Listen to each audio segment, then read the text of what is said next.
इन्होंने जो अपने एंटीवायरस को सरसों के तेल में सैनिटाइज करके आदमी के जगह विशेष पे टैटू बनाए हैं। मतलब घर से बेसन लेने निकलते तो सूजी लेकर घर लौटते। ये यहाँ लोग जो बैठे हैं वो अगर ताली वाली बजा देंगे तो 4-5 मिनट में भी आप लोगों से। जावेद साहब शायद खाना खाने चले गए, मैं उनकी शान में गुस्ताखी कर रहा हूँ और 4 पंक्तियां उनकी तरन्नुम में पढ़ता हूँ, सुनिएगा, सुन के बताइएगा मेरा इशारा कहाँ है। वोट देता है तो सरकार बदल देता है, 1-2 बार नहीं हर बार बदल देता है। हाथ मजदूर का है कातिया जरा सुन ले, लोहा पिघला कर आकार बदल दे।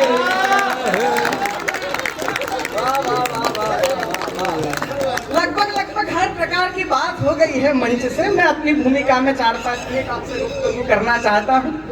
बड़ी बातें हुई, वो एक जेएनयू का जिक्र किया, यहाँ पे छाती पीट पीट के गौरव चौहान ने आपको बताया। ऐसे ऐसे मैं नहीं करूंगा, मेरे खुद के फेफड़े बाहर आ जाएंगे। नहीं है ताकत इतनी, मैं अपने हिसाब से काम करता हूँ। ये जो भगत सिंह जी की फोटो यहाँ पर लगा करके बैठे, मैं सैल्यूट करता हूँ सर आप लोगों को। अभी कवि मंच से एक व्यंगकार ने व्यंग किया, बुलडोजर से शांति कैसे आती है? मैंने कहा वैसे ही जैसे चरखे से आजादी आई।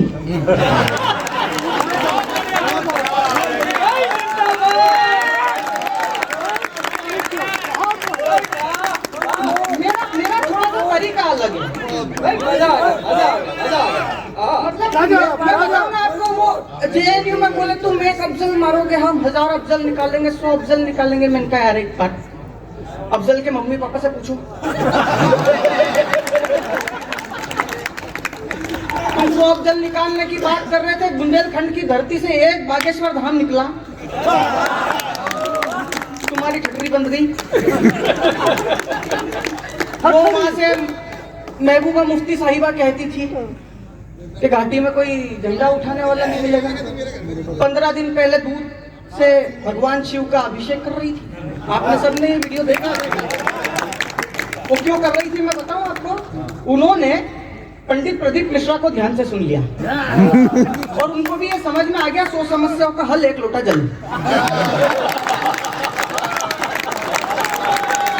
बहुत बढ़िया। हर हर महादेव। लेकिन मजा आ रहा है। बहुत बड़े महंगे लोग बैठे हुए हैं, आप लोगों के बीच में एक बात करना चाहता हूँ, केवल 2-4-5 मिनट और। सत्ता में कोई भी बैठे यार, लड़कों के लिए कुछ करो। सही बात है भाई, हमारे लिए कुछ भी नहीं है। दिल से ये लेके आए नारा बेटी बचाओ, हम लड़के गंगा जी की बाल में लेके आए। वो नारा आगे ले गए बेटी पढ़ाओ, मैंने कहा क्यों पढ़ाओ? सौरभ भैया बोले समाज में खड़ा होकर गंदी बात मत किया कर। बेटा इस देश में एक लड़की पढ़ लेती है, परिवार के 4 लोगों को शिक्षित करती है। मैंने कहा भैया उसके पीछे जो कॉलेज के 40 लड़के फेल होते हैं। मेरे आंसू भी छूटे। बड़े लोग बैठे हुए, कविता के जानकार और पारसी लोग बैठे हुए, आदरणीय गुरु सक्सेना जी बैठे हुए। मेरे को तो पढ़ाई जाने वाली पहली कविता से आज तक आपत्ति है, मछली जल की रानी है। सही बात है। मछली क्यों? राजा कौन है? मछली क्यों? भैया आप तो बिल्कुल नहीं हो। और रात को 1:45 बजे ऐसे मत बोला करो, आसपास वाले बहुत परेशान होते होंगे। मतलब कोई भी अच्छा आदमी मंच पे से बोलता है तो नीचे से कोई ना कोई के अंदर केजरीवाल के वायरस घुस ही जाता है। सितारों की जगमगाहट अच्छी लगती है, दिल में गम हो तो खुशी की आहट अच्छी लगती है। मैं भी इसी धरती का इंसान हूँ दोस्तों, मुझे भी तालियों की गड़गड़ाहट। मैं कहना चाह रहा था, मछली जल की, अरे मछली क्यों? आप ध्यान से देखो तालाब में, उसमें केकड़े, झींगे, मगरमच्छ, कछुए, मेंढक, फिर भी मछली जल की रानी होगी।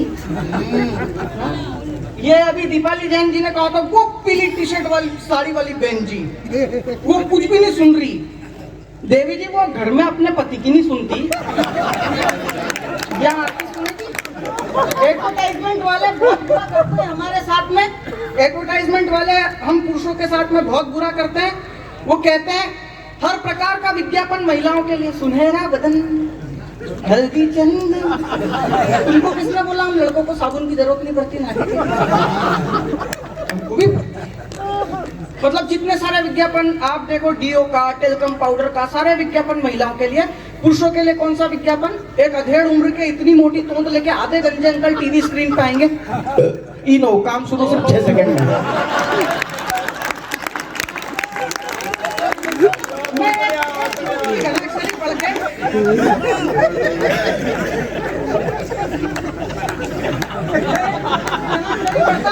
और आपको समर्पित करता हूँ सर। भैया अमित भैया सुनिए,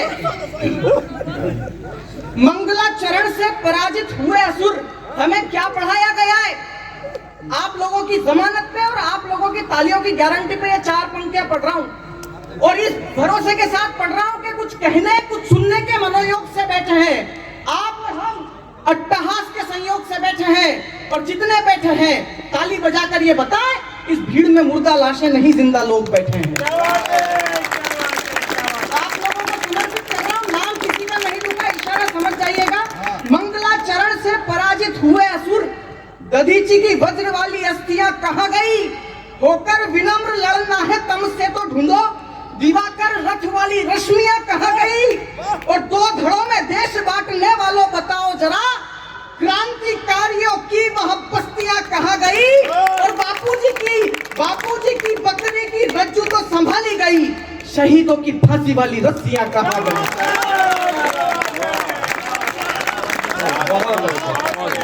मैं फिर दावा कर रहा हूं कि ये कवि सम्मेलन सुबह 8 बजे तक चलता अगर आज ये बारिश ना होती। और वास्तव में आप लोगों को कवि कैसे लग रहे हैं, एक बार आप लोगों की तालियां इस कमेटी को जरूर बताएं। और आभार व्यक्त करता हूं मैं हमारे माननीय विधायक जी का, अजय भाई का, जिन्होंने उन कवियों को यहाँ पर बुलाया जो आप लोगों के गाजियाबाद में पहले कभी नहीं आए। मैं चाहता हूं कि एक बार इनकी उपस्थिति के लिए आप लोगों की तालियां उठें।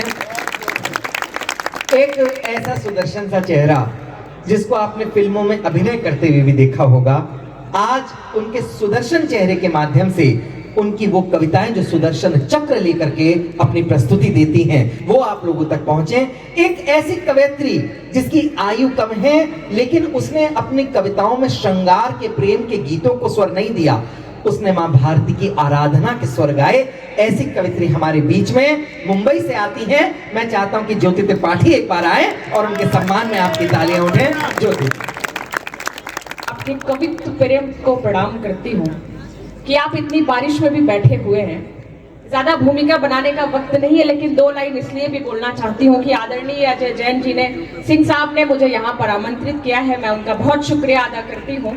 और जिस तरह से उन्होंने कान्हा के 56 भोग सजाए और उन्होंने तुलसी सजाना नहीं भूले, मैं उन्हें विशेष बहुत आभार मुझे यहाँ पर आमंत्रित करने के लिए और आप सबके बीच आने के लिए।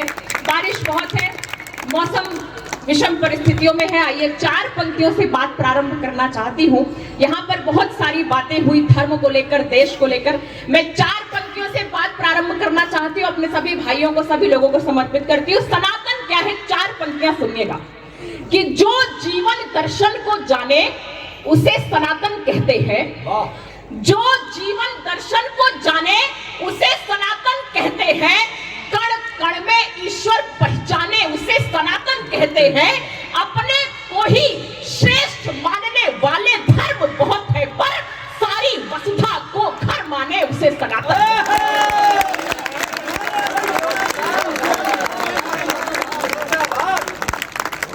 बहुत बहुत आभार, मुझे लग रहा था आप बहुत मन से सुनेंगे। बहुत आभार। और 4 पंक्तियां सुनिएगा कि मेरा तेवर क्या है, मैं क्या पढ़ती हूँ, अपना परिचय। 4 पंक्तियां सुनिएगा।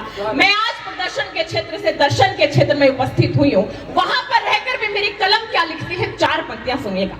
कि कभी भूल कर भी भ्रम ना हो, आई लेकर प्यार हूं मैं। कभी भूल कर भी भ्रम ना हो, आई लेकर प्यार हूं मैं, अक्षर अक्षर शब्द शब्द में तेवर की तलवार हूं मैं, और भले उर्वशी लगती हूं मैं, लेकिन इतना याद रहे कुरुक्षेत्र को रचने वाली दिनकर की हूं।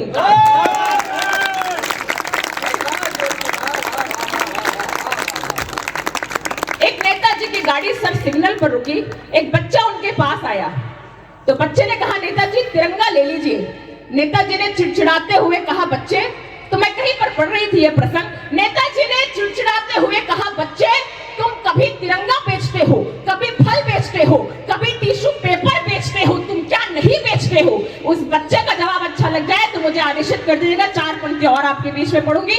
वो नेताजी कहते हैं कि बच्चे तुम कभी तिरंगा बेचते हो, कभी फल बेचते हो, कभी टिश्यू पेपर बेचते हो, तुम क्या नहीं बेचते हो? बच्चा कहता है नेताजी देश।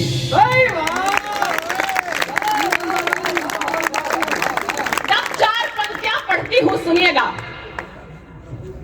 क्या कहना चाहती हूं, मेरी कलम क्या कहती है सुनिएगा, कि बुलंदी पर रहे भारत यही अरमान सबका है। मैं आपको नहीं कहूंगी तालियां बजाने के लिए, आपके अंदर देश प्रेम झलके तो मुझे बताइएगा कि कभी कि बुलंदी पर रहे भारत यही अरमान सबका है, तिरंगे पर जो आंच आए तो फिर अपमान सबका। कि बुलंदी पर रहे भारत यही अरमान सबका है, तिरंगे पर जो आंच आए तो फिर अपमान सबका है। जरा सा स्वार्थ सत्ता का विरोधी बन रहे हो क्यों, भला क्यों भूल जाते हो ये हिंदुस्तान।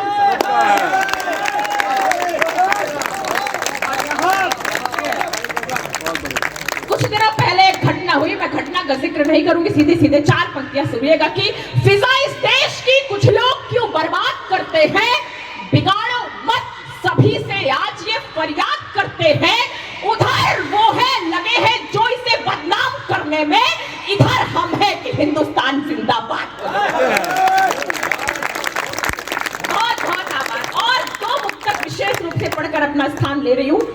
कुछ दिनों पहले एक घटना हुई जो हमारे धर्म के, हमारे देश की एक बिटिया जिसका शव फ्रिज में मिलता है, जिसके 32 टुकड़े होते हैं।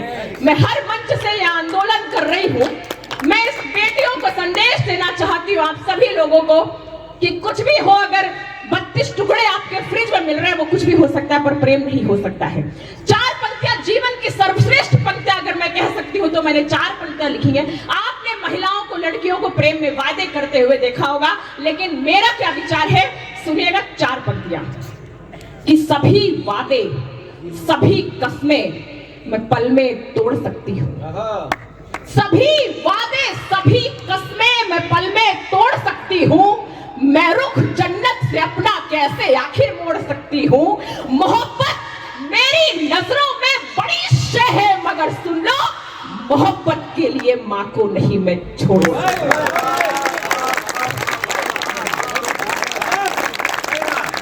हमें अपनी गलतियां भी पलट कर देखनी चाहिए सर।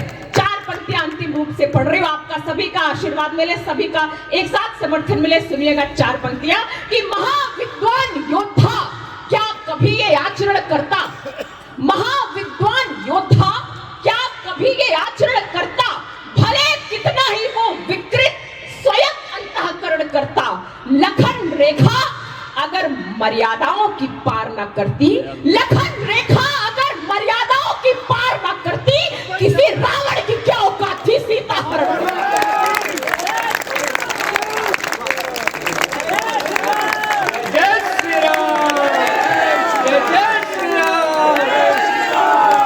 बहुत अच्छा ज्योति जी ने पढ़ा, बिल्कुल मुझे बिल्कुल ये बरसात भी बंद हो गई, ये ताकत है कविता की। मैं चाहता हूँ कि एक बार तालियां आपकी ज्योति जी तक जाए।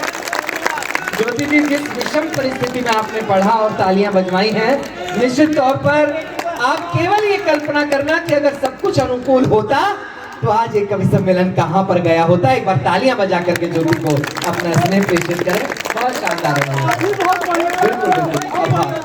ज्योति जब पढ़ रही थी तो मुझे ऐसा लग रहा था जैसे महिला पुलिस लाठीचार्ज कर रही हो। जिस तेज के साथ, जिस तेवर के साथ उन्होंने बात रखी और अपने सनातन धर्म के लिए उनकी जो आस्थाएं आपको उसमें झलकी, वो निश्चित तौर पर प्रणम्य है। एक बार स्नेह मैं चाहता हूं कि पूरे गाजियाबाद का जो कि लेकर के जाएं अपने साथ मुंबई।